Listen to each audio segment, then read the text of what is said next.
Hello दोस्तों, मैं कल्पना सुनाती हूँ एक छोटी सी कहानी। कठिन परिस्थितियों में भी हमें हार नहीं माननी चाहिए। कठिन परिस्थितियाँ अच्छे दिन की शुरुआत होती है। तो सुनते हैं अपनी छोटी सी कहानी। बहुत समय पहले की बात है। एक गांव में एक शिल्पकार रहता था। शिल्पकार जंगल में मूर्ति के लिए पत्थर ढूंढने के लिए चला गया। वहां बहुत समय ढूंढने के बाद उसे एक अच्छा पत्थर मिल गया। उसे देख के मूर्तिकार बहुत खुश हुआ और बोला कि इससे एक बहुत अच्छी मूर्ति बन सकती है। उसने उसे अपने साथ ले लिया। वापस आते वक्त उसी रास्ते में उसे दूसरा पत्थर मिला।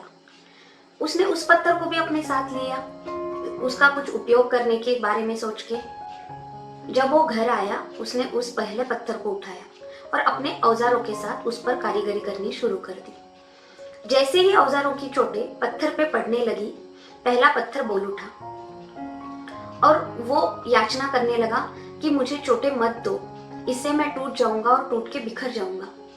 उसकी याचना सुन के शिल्पकार को उस पत्थर की दया आ गई। उसने सोचा कि चलो इसे मैं कुछ नहीं बनाता। उसने उस पत्थर को अलग रख दिया और दूसरे पत्थर को लेके उस पर मूर्ति बनानी शुरू कर दी। पर दूसरा पत्थर कुछ नहीं बोला। थोड़ी ही देर के बाद शिल्पकार ने उससे बहुत ही सुंदर एक भगवान की मूर्ति बना दी। वो मूर्ति पूरी होने के बाद गांव वाले उस मूर्ति को देखने आ गए। गांव वालों ने उसकी प्रशंसा की। गांव वालों ने उसे बहुत पसंद किया और उसे ले जाके एक मंदिर में स्थापित कर दिया।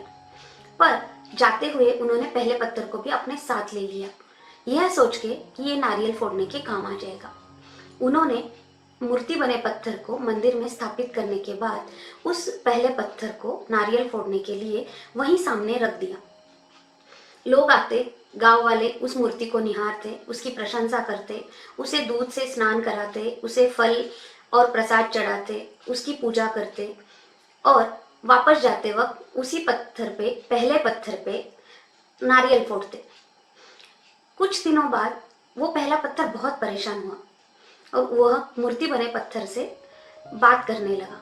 उसने मूर्ति बने पत्थर से बोला कि तेरा अच्छा है कि तू तो मूर्ति बन गया, लोग तुझे पूजा करते हैं, तुझ पे फल और दूध चढ़ाते हैं, लेकिन मेरे ऊपर नारियल फोड़ते हैं और मुझे बहुत दर्द देते हैं।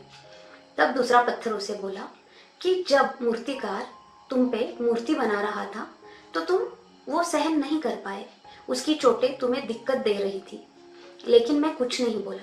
मैंने वो सारी चोटें सहन कर ली और आज मैं भगवान बन के यहाँ बैठा हूँ।